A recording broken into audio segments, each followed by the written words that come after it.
Welcome back to La Huge Games, where we talk everything Canada soccer and U.S. soccer. Today, we're going to actually be doing a recap of the U.S. women's team versus the Korea Republic or South Korea and yesterday's international friendly match. And yes, this is being recorded a day after the actual game because I have midterms, and those of you that have midterms or had them can know how bad and busy they can get. So apologies in advance for why this video wasn't immediately uploaded after the game last night, but here we are today with no less than my reaction and really not a lot to say overall. But before we even get to any of that, let's go to the lineup that the U.S. played last night against the Korea Republic. Starting in net, there's Adriana France. And then on defense, Casey Kruger, Tiana Davidson, Becky Sauerbrunn, Kelly O'Hara. Then we go to our midfielders. Katarina Macario, Lindsey Horan, the captain, Rose Lavelle, and then you up there up top, you have Megan Rapinoe, Alex Morgan, and Tobin Heath. So you can already tell here it's just other than your typical veterans, there are a few youngsters that are trying to get into the game, and so that's really this overall story today. It's it's gonna be tough because it's a learning process for those youngsters that are trying to. Remember, they're trying to integrate a new generation of young talent in order to get ready for, I think, the World Cup in 2023. And so, with that, you're going to have growing pains, and it's going to be painful. But it's just like the men's. This is a process. It's going to be tough, but it's the passing of the torch, as you can say, from the older generation to the newer generation. But in terms of the game, early on, the U.S. was already under pressure in terms of defense from South Korea. As South Korea really put on the press, but they couldn't really break through. By the way, the score ended 0-0.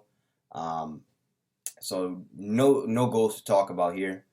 But the USA would later on try and fire off a couple chances of their own, but it wouldn't go in. Then after that, in around the 30th minute or so, the game would kind of open up as both teams would get chances, but neither would be successful finding the back of the net. And pretty much there, it's just it's Lisa halftime, and one of the announcers was saying now that South Korea is tied 0-0 with the USA going into half, how could this potentially be a confidence booster for them? And that's what I was looking for South Korea. They really played well, especially their keeper, Yoon. Man, was she good tonight. It was 0-0 just going to the half, but in terms of the USA, I noticed that a couple chances that they had, it just really all it took was just not making the final pass, and if they would have made the final pass, maybe things could have turned out a little bit different, but we don't know that.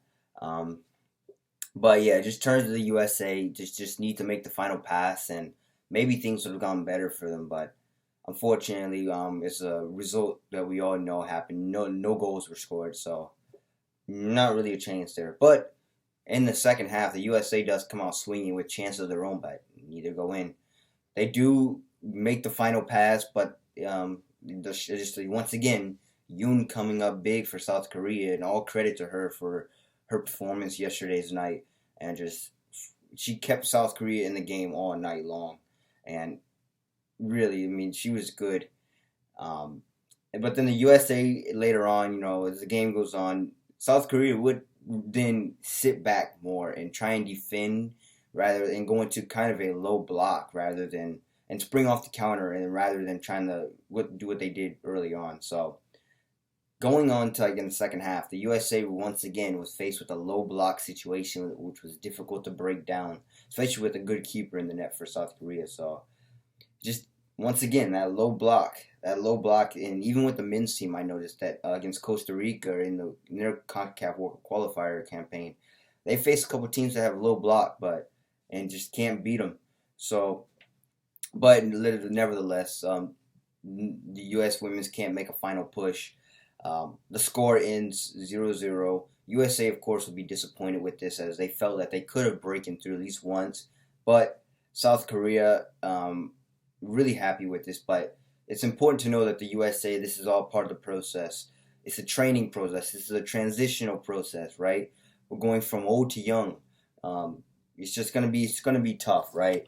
And you gotta take your lumps and you gotta take your struggles, as just trying, as you try and integrate the new generation with the old, and even swap out the old for the new. So without that, let's go to the stats. Yeah, there's 19 shots for the USA. The South Korea's eight. Um, 8 shots on target to one. So you see that the USA was putting the pressure on, but just couldn't break through. 68% possession to 32% possession for the USA. 602 passes complete to 291 passes. 83% pass accuracy to 64% pass accuracy.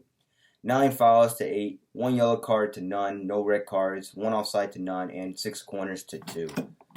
But as I said earlier, the story was just it's going from new to old, and just it's a process. And one of the announcers even brought up, said could be similar to what they were facing in the Olympics too, like against Canada, facing these tough defensive teams, Sweden, and just couldn't break through no matter how hard they tried. So kind of a glimpse of the what happened in the Olympics there.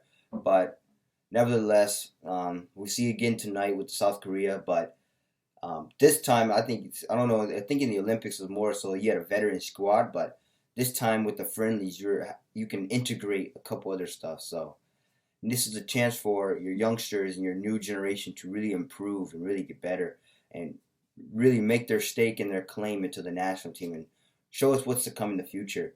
And there were some exciting moments, like Sophia Smith last night had some couple moves, a couple shake and bakes trying to get around South Korean defenders, and she kind of inspired some of the veterans like Carly Lloyd and Megan Rapinoe to do so. But no luck for either, like for in terms of leading to goal. But still, the youngsters, we can see what they bring. We see that they're bringing a lot of energy, a lot of skill, a lot of talent. Right? It's basically a fresh set of legs and a fresh set of skill base for these young women that are coming, which is really great, and it's really exciting to see for those fans that are really interested in seeing what's to come for the U.S. women's. Um, but yeah, this is all part of also the World Cup 2023 preparation. So they're trying to work in this new generation by the time that there is a World Cup. That way we can at least see what to have a small glimpse of what to expect and what more is going to come after that generation. So this is all just building into the process and really just showing us where the U.S. women's team plans to be and where they want to be, especially around the time of the 2023 World Cup. And then pretty much, yeah, it's just that's pretty much the story of tonight's game. I know it's a disappointing result.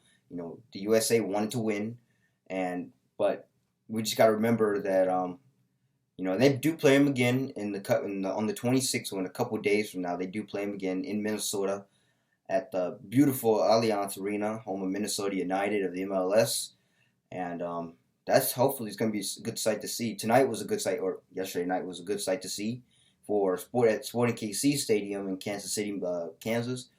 Sporting Kansas City of MLS as well.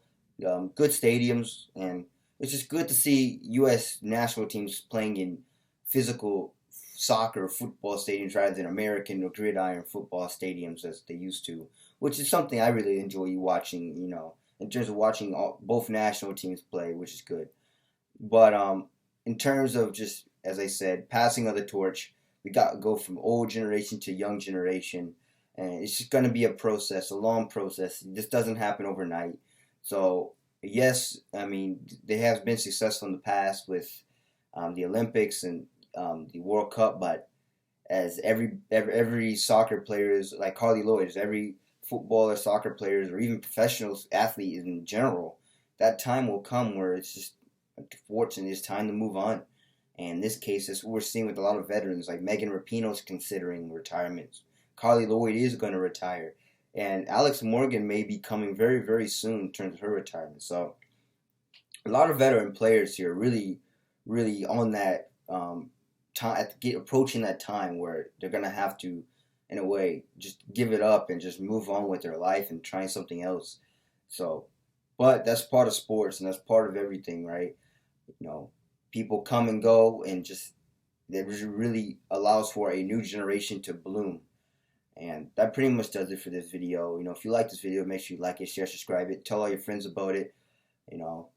Subscribe if you like it. Also tell your friends that midterms, study for them.